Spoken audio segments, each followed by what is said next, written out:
Tak adalah prepare apa-apa. Motor semua dari di awal lah.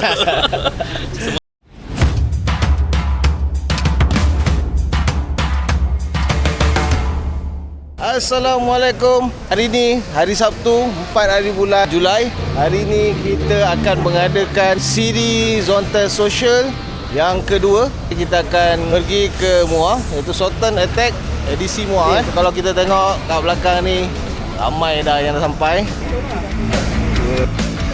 Okey, daripada mana? Jalan Kelang Lama. Jalan Kelang Lama. Ya, Saya dari Selayang. Selayang. Datuk Senu. Okey, hari ni kita nak pergi mana ni? Wow. Kita nak pergi Muar. Tak adalah prepare apa-apa. Motor semua dari di awal lah.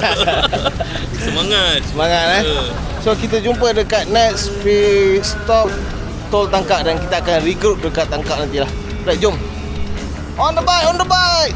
Di jalan kita bersatu, Angin jadi saksi waktu. seteji Ya Allah, permudahkan perjalanan kami. Kurniakanlah kepada kami cuaca yang baik, perjalanan yang lancar, serta lindungilah kami daripada segala bentuk kemalangan. Wassalim walhamdulillahi rabbil alamin.